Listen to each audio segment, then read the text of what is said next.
बाद जाइगोट बन गया। अब इसके बाद डेवलपमेंट के कुछ कॉन्सेप्ट्स होते हैं जो कि बहुत इंपॉर्टेंट हैं, जिनके बिना आप डेवलपमेंट बायोलॉजी मतलब बेसिकली आपको जब तक ये सारे कॉन्सेप्ट्स नहीं पता होंगे आपको डेवलपमेंटल बायोलॉजी अच्छे से समझ में नहीं आएगा। और ये डेवलपमेंट कॉन्सेप्ट जितनी भी अभी आपको बेसिक डेवलपमेंट के बारे में हम चीज़ें बताएंगे या जो भी चीज़ें बता रहे हैं डेवलपमेंटल कॉन्सेप्ट में, वो सारे बहुत इंपॉर्टेंट है। और आप देखेंगे कि CSIR में कितने क्वेश्चन इन पोर्शन से आए हैं। ये ऐसा पार्ट है, अभी जो ड्रोसोफिला हम बताएंगे तो ड्रोसोफिला से पहले का जितना पार्ट हम बता रहे हैं वो सबसे आप देखेंगे तो आपको बिलीव नहीं होगा कि किसी भी साल ऐसा नहीं हुआ कि CSIR से क्वेश्चन ना आया हो। आपको हर एक एग्जाम में डेवलपमेंटल के इस पार्ट से आपको क्वेश्चन मिलेगा, जैसे कि ऑटोनोमस स्पेसिफिकेशन है, कंडीशनल स्पेसिफिकेशन है, इससे आपको क्वेश्चन मिलना ही मिलना है। तो इसलिए ये आपको पूरा डेवलपमेंट समझने के लिए एक फाउंडेशन भी प्रोवाइड करता है। साथ में ये प्रोवाइड करता है कि बाकी इससे रिलेटेड जो भी क्वेश्चन है वो भी आप अच्छे से सॉल्व कर सकते हैं। तो चलिए आज हम लोग डेवलपमेंटल कॉन्सेप्ट्स में को स्टार्ट करते हैं। और सबसे पहले हम लोग स्टार्ट करते हैं कि डेवलपमेंट होता क्या है। तो डेवलपमेंट में एक वर्ड आता है, तो कोई भी एक मल्टी सेलुलर ऑर्गेनिज्म को मतलब कि ओरिजिनेट करना, और एक जाइगोट, आपको पता है कि एक स्पर्म और एक एग दोनों मिलके एक जाइगोट बनाते हैं। सपोज कि ये स्पर्म n नंबर है, ये n नंबर है 2n नंबर, और ये जाइगोट एक सिंगल सेल है। ठीक है, ये एक सिंगल सेल है और इस सिंगल सेल से पूरा एक मल्टी सेलुलर ऑर्गेनिज्म अराइज होता है। तो ये प्रोसेस एक स्लो प्रोसेस होता है, प्रोग्रेसिव चेंज होता है, धीरे धीरे चेंजेस होते हैं और उस चेंज को हम लोग डेवलपमेंट कहते हैं। ठीक है, और ये जो ग्रेजुअल चेंजेस हैं, इस स्ट्रैटेजी को जिसके थ्रू ये पूरा प्रोसेस मतलब देखा जाता है, ये होता है एपिजेनेसिस। और एपिजेनेसिस को हम लोग ये भी कह सकते हैं कि कोई भी एम्ब्रियो डेवलप करता है progressively from undifferentiated egg cell से। ठीक है, अनडिफरेंशिएटेड ये क्या है, ये जाइगोट अभी अनडिफरेंशिएटेड है, अभी इसका कोई भी फेट नहीं, अभी ये जाइगोट है और इससे पूरा एक डेवलपमेंट होना प्रोग्रेसिव फॉर्म में, वो उसको हम लोग एपिजेनेसिस बोलते हैं। अब अगर हम लोग डेवलपमेंट की बात करें तो यहाँ पे देख रहे हैं कि एक गैमीट है, गैमीट से क्या बनते हैं, जाइगोट बनता है। और जाइगोट जब बनता है तो क्या क्या चीजें होती हैं, कोई भी जाइगोट बनेगा तो यहाँ पे पहला ग्रोथ होगा। ग्रोथ का काम क्या है, जाइगोट की ग्रोथ का काम क्या है, इंक्रीज इन साइज। अगर आपने डेवलपमेंट बायोलॉजी में देखा हो, स्टार्टिंग के कुछ फेजेस ऐसे होते हैं जहां पे साइज एक डेफिनेट नंबर तक रहता है, मतलब कि एक मतलब जाइगोट का डेवलपमेंट हुआ, डेवलपमेंट होने के बाद तो ग्रोथ का काम क्या है, साइज को बढ़ाना।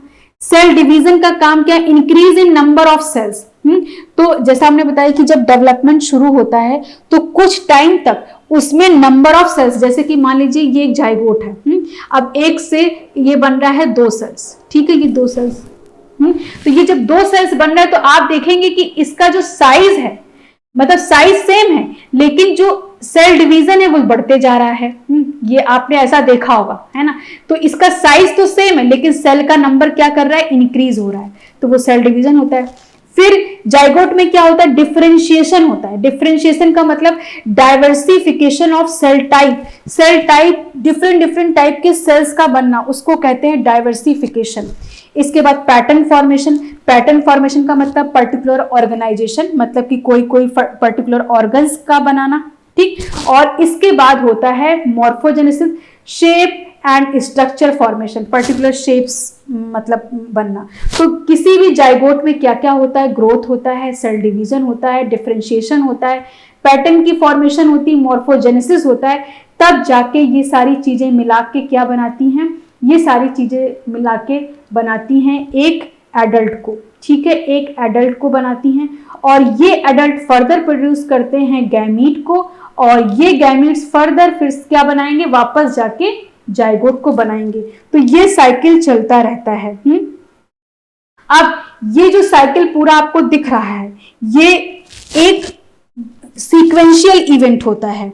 और मतलब कि डेवलपमेंट क्या होता है, डेवलपमेंट के पीछे, हर इवेंट के पीछे कोई रीजन होता है, कोई रीजन जरूर होगा। हर इवेंट के पीछे रीजन बिहाइंड एवरी इवेंट, ठीक है, हर इवेंट के पीछे एक रीजन होता है। और इवेंट कैसे होते हैं, एवरी इवेंट कैसा होता है, हर इवेंट एक सीक्वेंशियल वे में होता है, हर इवेंट एक सीक्वेंशियल वे में होता है और वेल रेगुलेटेड होता है, ठीक है। और क्या होता है, वेल रेगुलेटेड होता है। तो जितनी भी चीजें आप देख रहे हैं कि कुछ ना कुछ उसके पीछे रीजन है, अगर सेल डिवाइड क्यों कर रहे हैं, ग्रोथ क्यों हो रहा है, पैटर्न फॉर्मेशन क्यों हो रहे हैं, और सब कुछ सीक्वेंशियल है और वेल रेगुलेटेड है, बहुत रेगुलेशन टाइट है। एम्ब्रियो की लाइफ, हमने आपको पहले ही बताया था कि एम्ब्रियो की लाइफ सबसे हार्ड लाइफ है। कहाँ एक सेल जाइगोट, और हमारे बॉडी के पार्ट देखिए कितने, मतलब हर पर्सन में अगर एक नॉर्मल उसमें देखा जाए तो हर पर्सन का एक पर्टिकुलर डेफिनेट मतलब ऑर्गन का डेवलपमेंट है, साइज, लेंथ, हर चीज, उनका फंक्शन, हर चीज कितनी ज्यादा ऑर्गेनाइज्ड वे में है, ठीक है। तो इसके बाद सल्फेट की अगर हम लोग बात करें तो सल्फेट में बेसिकली सेल का फेट, मतलब कोई जाइगोट है और जाइगोट जब डिवाइड करेगा, क्लीव करेगा, तो उसके जो सेल्स हैं उनके कुछ पर्टिकुलर फेट्स होते हैं। उन फेट्स को, अगर उन फेट्स की बात करें तो वो फेट्स क्या क्या चीजें वो सेल्स करेंगी, सेल्स प्रॉपर प्रोलिफरेशन करेंगी, सेल स्पेसिफिकेशन करेंगी, मतलब कि पर्टिकुलर उनका एक फंक्शन स्पेसिफाइड होगा, फिर आपस में इंटरेक्शन होगा। अगर मान लीजिए कि हमारी किडनी की ही सेल, सभी सेल अपने अपने में रहती, तो क्या उनमें कोई किडनी का स्ट्रक्चर बन पाता, नहीं बन पाता। तो सेल के बीच में एक प्रॉपर इंटरेक्शन होता है और फिर सेल का मूवमेंट होता है। कि जाइगोट में मान लीजिए कि ये एक जाइगोट का फॉर्मेशन हुआ है, ठीक है, जाइगोट के बाद ये कुछ सेल स्टेज, मान लीजिए कोई भी स्ट्रक्चर है, अब इसमें कुछ सेल्स मान लीजिए किडनी सेल्स बना रही है एक एग्जाम्पल के तौर पे, और कुछ सेल्स नर्व सेल्स बना रही हैं, तो इनमें पर्टिकुलर मूवमेंट होना चाहिए, सेल मूवमेंट, कि कौन कौन से स्ट्रक्चर किस तरह के बनेंगे, और उनमें एक मॉर्फोजेनेटिक मूवमेंट्स होते हैं। अभी हम लोग जब मूवमेंट्स पढ़ेंगे, इन्वोल्यूशन, इंग्रेशन, ये सारी चीजें होती हैं। तो किसी भी सेल का सल्फेट, उसमें क्या क्या चीजें होनी चाहिए, cell proliferation, cell specification, cell interaction और सेल मूवमेंट। अब यहाँ पे एक पॉइंट लिखा है, fate of cell is all the different cell type, मतलब कि जो सेल का फेट होता है सभी सेल्स में डिफरेंट सेल टाइप में अलग अलग होता है। मान लीजिए डिफरेंट सेल टाइप है तो सबके फेट अलग अलग होंगे। It's descendant can become during normal development, और जो उसके डिसेंडेंट होते हैं, मतलब जो उससे बनने वाले सेल्स होते हैं, वो उस तरीके से अपना नॉर्मल डेवलपमेंट कर सकते हैं। Cell fate aim to develop final cell type from particular cells, किसी पर्टिकुलर सेल से किसी एक पर्टिकुलर फेट में जाना। मान लीजिए कोई सेल का फेट का मतलब क्या होता है कि कोई सेल जब फाइनल सेल टाइप बनाए किसी सेल से, ये कोई सेल है और ये सेल जाके आगे चल के नर्व सेल बना रही है, तो नर्व सेल क्या हो गई, नर्व सेल इसका फाइनल सेल टाइप हो गया, और ये कोई स्पेसिफिक सेल थी जो नर्व सेल बना रही थी। तो अब इसके बाद नेक्स्ट अगर हम लोग आगे बढ़ते हैं, ठीक है, तो ये सल्फेट के बारे में अभी कुछ इंफॉर्मेशन है कि सल्फेट का काम क्या है कि किसी पर्टिकुलर सेल से एक फाइनल सेल टाइप में जाना ही सल्फेट होता है, कि वो क्या बनाने वाली है। और किसी भी सल्फेट के लिए सेल का प्रोलिफरेशन होना, मान लीजिए कोई पर्टिकुलर ऑर्गन बन रहा है तो वो सेल कोई पर्टिकुलर ऑर्गन बनाने जा रही है, तो उस सेल में प्रोलिफरेशन होगा, फिर उस सेल का स्पेसिफिकेशन होगा वो ऑर्गन बनाने के लिए, फिर उन सेल्स में जब प्रोलिफरेशन होगा तो उन सेल्स का इंटरेक्शन होगा और फिर पर्टिकुलर मूवमेंट होगा, और इस तरह से किसी भी पर्टिकुलर फेट में सेल जाएगी। अब इसके बाद अगर हम लोग डेवलपमेंट, जैसे मान लीजिए कि यहाँ पे डेवलपमेंट इन वर्टिब्रेट्स की बात दी गई है, तो यहाँ पे आप देख सकते हैं कि ये ब्लास्टुला होता है जो 16 सेल स्टेज होती है, उसमें उसको मान लीजिए आगे चल के वो क्या क्या चीजें उसका हो सकता है, क्या क्या चीजें बना सकता है। 3 जर्म लेयर्स बनती है जिस स्टेज को हम लोग गैस्ट्रुला बोलते हैं, एक्टोडर्म, मीजोडर्म और एंडोडर्म।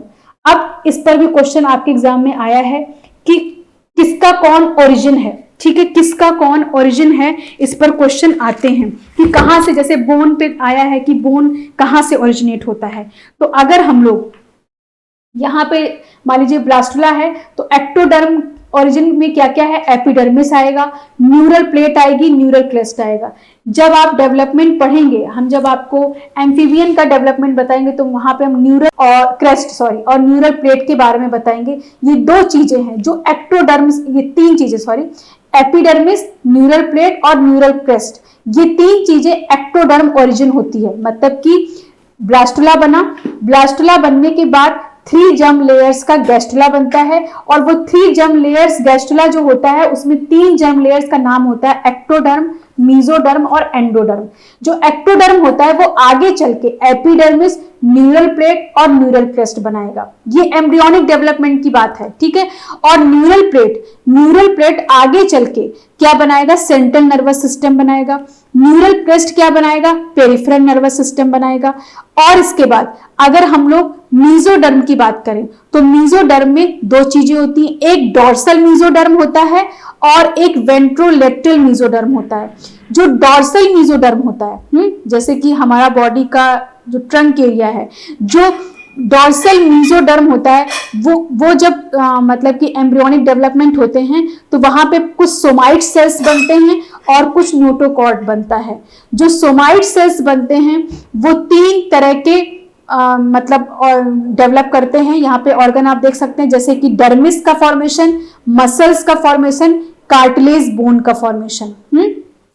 और मसल्स और कार्टिलेज में पेरिफेरल नर्वस सिस्टम का इन्वॉल्वमेंट है। जैसे कि आपको पता है हमारी बॉडी में पेरिफेरल नर्वस सिस्टम चारों तरफ रन हो रहा है, मसल्स में, बोन्स मतलब जो कार्टिलेज बोन है यहाँ पे सारा कहां से सब मतलब नर्वस सिस्टम का कहां से अरेंजमेंट है, ये ब्लड वेसल्स का पेरिफेरल नर्वस सिस्टम से। तो ये क्या हो गया कि इनका इंटरेक्शन है किससे, तो न्यूरल क्रेस्ट में जो पेरिफेरल नर्वस सिस्टम है उनका इंटरेक्शन मसल्स और कार्टिलेज बोन से है। बेसिकली जो इनका ओरिजिन होता है वो सोमाइट सेल्स होता है। सोमाइट सेल्स कहां से आते हैं, डॉर्सल मीजोडर्म से आते हैं, और सोमाइट सेल्स डर्मिस बनाते हैं, मसल्स बनाते हैं, कार्टिलेज बोन बनाते हैं, ठीक। इसके बाद मीजोडर्म में दूसरी कैटेगरी वेंट्रोलेटरल मीजोडर्म है। अब वेंट्रोलेटरल मीजोडर्म से क्या क्या बनता है, लिम्ब बट, जो कि हम लोग के हैंड्स जो बन रहे हैं या लिम्स बन रहे हैं, मतलब 4 लिम्ब, हाइंड लिम्ब, तो इनका डेवलपमेंट कहां से होता है, वेंट्रोलेटरल मीजोडर्म से होता है। ब्लड वेसल्स का फॉर्मेशन होना, फिर इसके बाद यहाँ पे हार्ट, किडनी, इनका फॉर्मेशन होना, ठीक है, किससे, सब इसी से हो रहा है। और विसरल मीजोडर्म, इसका भी सारा ये जो चीजें हैं कहां से ओरिजिनेट हो रही, वेंट्रोलेटरल मीजोडर्म से हो रहा। और मीजोडर्म में भी स्पेसिफाई है, एक वेंट्रोलेटरल मीजोडर्म है, अगर आप अपने हैंड की पोजीशन देखिए तो क्या होगा, वेंट्रोलेटरल मीजोडर्म है। और इसके बाद अगर डॉर्सल मीजोडर्म की बात करें तो बैक साइड, मतलब सोमाइट, नोटोकॉर्ड हमारी कहाँ है, स्पाइनल कॉर्ड कहाँ है, बैक साइड में है, ठीक है। इसके बाद और एक ये जो एंडोडर्म है, इससे सिर्फ और हमारा गट एपिथेलियम, गट का फॉर्मेशन होता है, ठीक है। तो ये चीज आप यहाँ पे देख सकते हैं। और जब एम्ब्रियोनिक डेवलपमेंट होता है तो जैसे जब डेवलपमेंट होती तो सबसे पहले जब ब्लास्टुला और जब 3 जर्म लेयर्स बनते हैं तो एक कैविटी बनती है जिसको आर्केंट्रॉन कहते हैं, और वही आगे चल के गट बनाती है।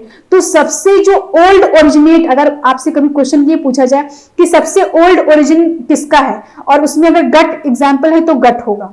अगर गट एग्जाम्पल नहीं है तो आप बताएंगे न्यूरल प्लेट और ये न्यूरल क्रेस्ट होते हैं, मतलब नर्वस सिस्टम, क्योंकि गट के बाद ब्रेन बनना शुरू होता है, ब्रेन और नोटोकॉर्ड, जब ये बनेगा तब बाकी सारे ऑर्गन्स का डेवलपमेंट होता है। तो ये हम आगे आपको बताएंगे। तो ये आपको इतना समझ में आ गया हो कि वर्टिब्रेट्स में सारे ऑर्गन्स के डेवलपमेंट कैसे होते हैं। अब बहुत इंपॉर्टेंट चीज है सेल पोटेंसी, ठीक है। सेल पोटेंसी का मतलब क्या है कि सेल का पोटेंशियल क्या है, पावर और ability to make particular cell type, मतलब कि किसी भी सेल, भाई जाइगोट है और जाइगोट तो एक ही सेल है ना, इस सेल को ये 2n नंबर सेल है। अब इस सेल में जब डिवीजन होता है, क्लीवेज होता है, तो बहुत सारे मल्टीपल सेल्स बन जाते हैं। लेकिन उन सेल्स में भी कुछ सेल्स पर्टिकुलर एक अपने फेट में जा रहे हैं, कोई किडनी बना रहा है, कोई मतलब नर्वस सिस्टम के सेल्स बना रहे हैं, तो उनके अपने अपने पोटेंशियल, मतलब कि अब ये तो एक ही सेल थी, तो इस सेल के पास आप ये सोचिए कि इस सेल के पास ही तो सारे पोटेंशियल हैं, क्योंकि इसी से तो आगे सेल डिवाइड हो रही है। तो सेल पोटेंसी, ये सेल पोटेंशियल क्या होता है, पावर और ability to make particular cell type, किसी भी सेल के पास कितनी पावर है पर्टिकुलर सेल टाइप बनाने की। यही एक सेल डिवाइड होके बहुत सारे सेल्स बनाती है और वही सेल्स में सबके पास एक ही तो डीएनए है ना। तो क्या हो रहा है कि कुछ वही बना रहा है पर्टिकुलर मींस की नर्वस सिस्टम बना रहा है, कोई किडनी सेल्स बना रहा है, तो उसको बोलते हैं cell potency. Potency is entire repertoire. अब देखिए ये सब वर्ड्स हम इसलिए दे रहे हैं क्योंकि कभी कभी डेवलपमेंट में ऐसे स्टेटमेंट आते हैं तो अब आपको रेपर्टोयर का मतलब ही नहीं पता है तो फिर आप कंफ्यूज हो जाते हैं कि इसका क्या मतलब। तो रेपर्टोयर का मतलब होता है stock.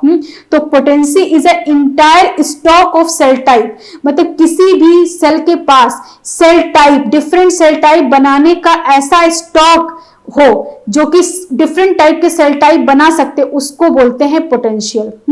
A particular cells can give rise to all possible environment, मतलब कि अगर कोई सेल है तो वो बहुत टाइप का पोटेंशियल उसके पास हो सकता है डिफरेंट डिफरेंट इन्वायरमेंट के कंडीशन में।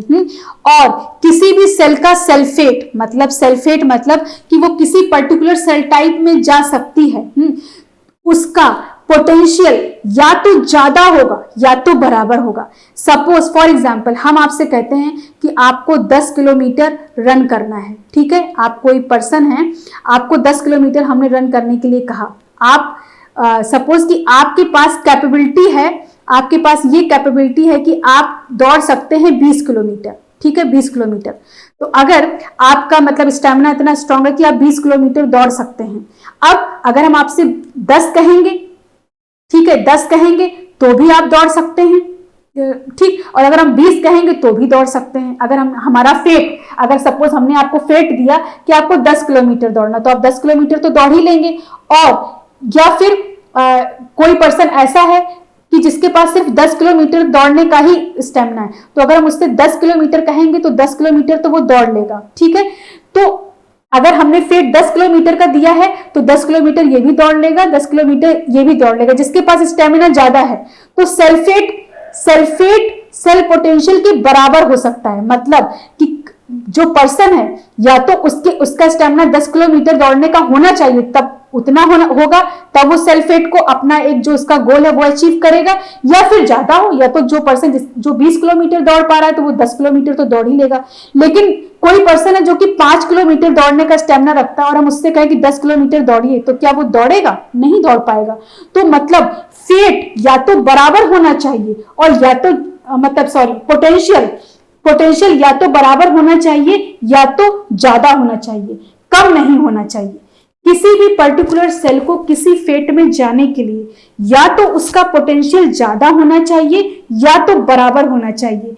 किसी भी कंडीशन में किसी भी सेल का सेल पोटेंशियल कम नहीं हो सकता है किसी पर्टिकुलर फेट में जाने के। बस आपको यह समझना है कि किसी भी सेल का सेल फेट डिपेंड करता है सेल पोटेंशियल पे, और किसी भी सेल का सेल पोटेंशियल या तो सल्फेट के बराबर हो, जैसे कि हमने गोल दिया 10 किलोमीटर दौड़ने का, तो वो 10 किलोमीटर दौड़ने की कैपेबिलिटी रखता हो, उसका पोटेंशियल उतना हो, तो वो अपने गोल को अचीव कर लेगा, सल्फेट पर्टिकुलर फेट में चली जाएगी, या फिर ज्यादा हो। लेकिन अगर सेल पोटेंशियल कम है तो वो अपने फेट में नहीं जाएगी। तो दो ही कंडीशन है, या तो सेल पोटेंशियल बराबर होगा या तो सेल पोटेंशियल सल्फेट से ज्यादा होगा, ठीक है। और पोटेंशियल एक इंट्रिंसिक प्रॉपर्टी है, ये सेल की अपनी इंट्रिंसिक प्रॉपर्टी, ये इसके अंदर की कैपेबिलिटी है कि वो कितना काम कर सकती है। अब ये स्टैमिना, अगर दौड़ने की स्टैमिना की बात करें तो ये हमारा इंटरनल पावर है ना, कि हमारी ये कोई भाई 20 किलोमीटर दौड़ पा रहा तो उसका उतना स्टैमिना है, कोई 5 किलोमीटर दौड़ रहा है तो उसका उतना स्टैमिना है, तो ये एक इंट्रिंसिक प्रॉपर्टी है। अब सेल फेट डिपेंड कर सकता है पोटेंशियल पे और इन्वायरमेंटल कंडीशन पे। अब जैसे कि इन्वायरमेंटल कंडीशन पे और क्या कहते हैं पोटेंसी पे, जैसे कि मान लीजिए कोई सेल का पोटेंशियल है तो पोटेंशियल ज्यादा तो होना चाहिए या बराबर होना चाहिए, लेकिन इन्वायरमेंटल कंडीशन भी उसको मतलब कि अब एक रास्ता आपने खराब दे दिया है, तो वो फेट तो अपने अचीव कर लेगा, लेकिन भाई खराब रास्ता है तो उसको टाइम लगेगा, इन्वायरमेंटल कंडीशन खराब है तो समय लग सकता है, अचीव करने में थोड़ी दिक्कत होगी। और एक है कि आपने बहुत अच्छा स्मूथ रास्ता दिया है, बहुत बढ़िया अच्छी इन्वायरमेंटल कंडीशन है तो बहुत अच्छे से दौड़ पाएगा, तो उसका फेट तो दोनों ही कंडीशन में पूरा होगा, लेकिन इन्वायरमेंटल कंडीशन भी एक फैक्टर है सेल के फेट को पर्टिकुलर। यहाँ पे थोड़ा सा मैटर कट रहा है, फिर भी चलिए हम यहाँ पे आपको बोल दे रहे हैं, सेल पोटेंसी लिखा हुआ है, ठीक। सेल पोटेंसी में यहाँ पे आप देख पा रहे हैं कि यहाँ पे लिखा है टोटीपोटेंट, टोटीपोटेंट लिखा है, फिर इसके बाद इसके आगे लिखा है प्लूरीपोटेंट, इसके बाद मल्टीपोटेंट, ओलिगोपोटेंट और यूनिपोटेंट। ये सारे पोटेंशियल्स होते हैं। इस पर भी क्वेश्चंस आपके एग्जाम में पूछे जाते हैं। कभी आईसीएम जैसे इनर सेल मास है उसमें कौन सा पोटेंशियल होता है। तो टोटीपोटेंट का मतलब ये होता है यहाँ पे पोटेंशियल हाई है, देखिए प्लस का मतलब है कि यहाँ पे बहुत ज्यादा पोटेंशियल है। कोई भी एक सेल है वो सेल किसी भी फेट में जा सकती है, ठीक है। इसका पोटेंशियल ऐसा है कि ये किसी भी फेट में कोई भी टाइप का ऑर्गन बनाने की इसके पास कैपेबिलिटी होती है। इसके पास टोटी मतलब टोटल इसके पास पोटेंशियल है, ठीक है। अब जैसे मान लीजिए एग्जांपल के तौर पे ये एग है और यहाँ पे आप देख पा रहे हैं कि ये एक स्पर्म है, ठीक है।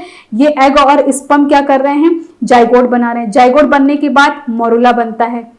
मोरुला क्या होता है, 8 सेल स्टेज होता है, ठीक है, 8 सेल स्टेज होता है।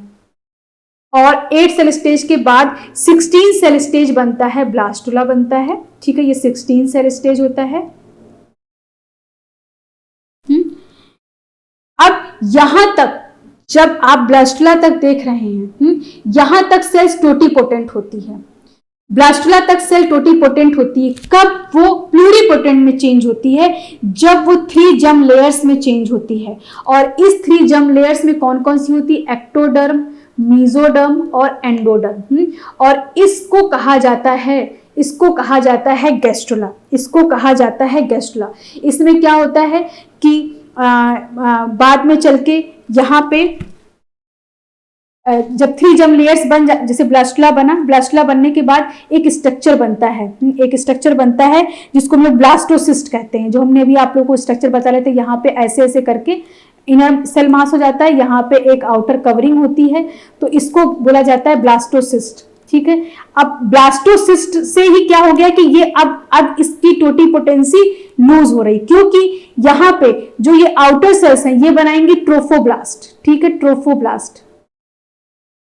और जो इनर सेल्स है वो अदर पूरा एम्ब्रियो का मतलब पूरा सेल्स बनाती। इनर सेल मास जो होता है, ये इनर सेल मास है, ये आगे चल के पूरा एम्ब्रियो का डेवलपमेंट करेंगे। तो जो ये ट्रोफोब्लास्ट आउटर कवरिंग है, इसका इन्वॉल्वमेंट प्लेसेंटा में भी होता है, ठीक है। तो अब आप क्या देख सकते हैं कि ब्लास्टुला में जब ब्लास्टोसिस्ट वाली कंडीशन आती है, यहाँ पे एक ब्लास्टोसील होती है, कैविटी बन जाती है। इस कंडीशन से पहले की जो भी कंडीशन है वो सारी सेल्स टोटीपोटेंट होती हैं। समझ में आया? ब्लास्टोसिस्ट के बनने से पहले जितनी जो भी सेल्स है वो सारी टोटीपोटेंट होती हैं। जैसे ही ब्लास्टोसिस्ट बनता है, इसकी आउटर कवरिंग जिसको ट्रोफोडर्म या ट्रोफोब्लास्ट बोलते हैं, इनर सेल मास बनता है। तो इनर सेल मास में क्या हो गया कि इनर सेल मास एम्ब्रियो बनाएगा और ये ट्रोफोब्लास्ट बनाता है। तो ये सेल्स हो जाती हैं प्लूरीपोटेंट, ठीक है। तो अब कहने का मतलब है कि टोटीपोटेंट सेल में एम्ब्रियो पूरा का पूरा एम्ब्रियो बनाने की कैपेबिलिटी होती है, प्लस जो प्लेसेंटल कनेक्शन है वो भी बनाने की कैपेबिलिटी होती है टोटीपोटेंट सेल में। और वो ब्लास्टुला के पहले की जो मतलब ब्लास्टोसिस्ट के पहले की जो भी सेल्स हैं, जो भी जाइगोट है या आप कह सकते हैं एम्ब्रियो है, वो क्या है, वो टोटीपोटेंट होता है। प्लूरीपोटेंट के कंडीशन में क्या होता है, प्लूरीपोटेंट में ऐसी सेल्स जो कि क्या करती हैं कि सारी सेल्स बनाने की कैपेबिलिटी रखती है एक्सेप्ट प्लेसेंटा, ठीक है। मतलब कि इसमें यहाँ पे अब आप देख सकते हैं ना कि ट्रोफोब्लास्ट अलग हो गया है और 3 जर्म लेयर्स तो अलग अलग बनाएंगी। अभी हमने आपको 3 जर्म लेयर्स के बारे में बताया था ना कि यहाँ पे आप देख पा रहे हैं कि 3 जर्म लेयर्स में पूरा हमने आपको एक डायग्राम दिखाया था, ये वाला, ठीक है। यहाँ पे देखिए 3 जर्म लेयर्स के सबके अलग अलग फेट हैं कि एक्टोडर्म क्या बना रहा है, मेसोडर्म क्या बना रहा है, एंडोडर्म क्या बना रहा है। तो यहाँ तो ऑलरेडी फेट अलग हो गया है, यहाँ तो सेल इटसेल्फ मतलब अपना फेट ही उन्होंने अपना चेंज कर लिया है। तो इसलिए यहाँ पे जब टोटीपोटेंट फॉर्म में सेल है तो पूरा का पूरा एम्ब्रियो इंक्लूडिंग प्लेसेंटा सारी चीजें बना सकता है। जब प्लूरिपोटेंट है तो इस केस में क्या होगा कि सेल्स का फेट मतलब कि डिवाइड हो जाएगा, मतलब उनका जो भी डिफरेंशिएशन होना है। तो यहाँ पे लेकिन यहाँ पे जो प्लूरिपोटेंट सेल्स होंगी वो प्लेसेंटा नहीं बना पाएंगी, क्योंकि यहाँ पे जो ये इनर सेल मास है ये प्लूरिपोटेंट हो जाते हैं। इनर सेल मास, ऐसा क्वेश्चन भी आपके एग्जाम में पूछा गया है, इनर सेल मास क्या हो जाती है, प्लूरिपोटेंट हो जाती है। अब ये प्लूरिपोटेंट का मतलब कि सब काम कर पाना एक को छोड़ के, ठीक है भाई। ये ट्रोफोब्लास्ट नहीं बना पा रही हैं, है ना, ये सेल्स ट्रोफोब्लास्ट के लिए सेल्स अलग हो गई हैं। तो ये सारा ही बॉडी का ऑर्गन बना सकती हैं, लेकिन कुछ को छोड़ के जैसे ट्रोफोब्लास्ट या ट्रोफोडर्म नहीं बना सकती हैं। तो ये प्लूरिपोटेंट होता है। इसके बाद मल्टीपोटेंट। मल्टीपोटेंट का मतलब क्या हो गया कि मल्टीपोटेंट में जैसे कि अब और मतलब डिफ्रेंशिएटेड, अब जैसे कि मान लीजिए आप उसकी बात करें, ब्लड सेल्स की बात करें, है ना, या पर्टिकुलर जैसे किडनी, या मान लीजिए जैसे ये वाला हम लोगों ने डायग्राम देखा था यहाँ पे। अब यहाँ पे मेसोडर्म है, अब ये डोर्सल मेसोडर्म है, ये सोमाइट सेल्स। अब somite cells dermis, muscles, cartilage ये सब बना रही हैं। तो ये एक तरीके से ये क्या हो गया, मल्टीपोटेंट इनकी कैपेबिलिटी हो गई। इसके बाद यहाँ पे मल्टीपोटेंट हुआ, इसके बाद मतलब कि डिफरेंट रिलेटिव सेल्स बना पा रहे हैं। ऑलिगोपोटेंट का मतलब कि जैसे मान लीजिए आरबीसी सेल्स है। अब आरबीसी सेल्स में भी कई टाइप के सेल्स होते हैं, मतलब अगर हम लोग ब्लड सेल्स की बात करें तो वहां पे बेसोफिल्स, मोनोसाइट्स, है ना, तो वो सेल्स भी क्या होती है कि डिफरेंट टाइप का सेल्स बना सकती हैं। ब्लड सेल्स जैसे कि मान लीजिए मोनोसाइट्स हैं, या बी लिम्फोसाइट और क्या कहते हैं टी लिम्फोसाइट, तो वो सारे क्या हो गए, ओलिगोपोटेंट हो गए, है ना, कि डिफरेंट टाइप के लिम्फोसाइट्स हैं, लिम्फोसाइट्स में बी लिम्फोसाइट, टी लिम्फोसाइट्स बनाना। तो इस तरीके से क्या हो रहा है, पोटेंशियल घटता जा रहा है, ठीक है। तो टोटीपोटेंसी में पूरी कैपेबिलिटी हो सारा चीज बनाने की। प्लूरिपोटेंसी में ज्यादातर प्लेसेंटा को छोड़ दिया जाए तो मतलब ट्रोफोडर्म ना बनाए, इनर सेल मास आ जाता है प्लूरिपोटेंट में। मल्टीपोटेंट में स्पेसिफिक रिलेटिव सेल्स या रिलेटिव ऑर्गन्स को बनाना या सेल टाइप को बनाना। इसी तरीके से ये पोटेंशियल क्या हो जा रहा है, घटता जा रहा है। जब सेल यूनिपोटेंट हो जाएगी तो वो सिर्फ एक ही फेट में जा सकती है, कुछ एक ही सेल बना पाएगी, इसके अलावा वो यहाँ पे आप देख सकते हैं जैसे कि मान लीजिए यहाँ पे एक ये oocyte है, स्पर्म ने मतलब कि इंटरेक्शन फर्टिलाइजेशन किया। अब ये मोरुला स्टेज है, मोरुला स्टेज यहाँ पे देखिए क्या दिखा रहा है, टोटीपोटेंट है। और इसके बाद फिर ब्लास्टोसिस्ट बन रहा है। अब ब्लास्टोसिस्ट में ये देखिए इनर सेल मास है, ठीक है, और इसके बाद ये क्या है, आउटर ट्रोफोडर्म, आउटर लेयर, जिसको ट्रोफोडर्म या ट्रोफोब्लास्ट बोलते हैं। अब ये सेल्स, ये पूरा क्या था, ये टोटीपोटेंट है। ये सेल्स क्या हो गई, ये सेल्स है प्लूरिपोटेंट। इनर मास सेल्स, जो इनर मास सेल्स है वो क्या है, ये हो गई प्लूरिपोटेंट। और अब ये चल के आगे चल के इनमें नर्वस सेल्स बनाने की भी कैपेबिलिटी है, इम्यून सेल्स बनाने की भी कैपेबिलिटी है, सर्कुलेटरी सिस्टम बनाने की भी कैपेबिलिटी है। तो इस तरीके से ये पूरा ह्यूमन जो फीटस होता है उसका डेवलपमेंट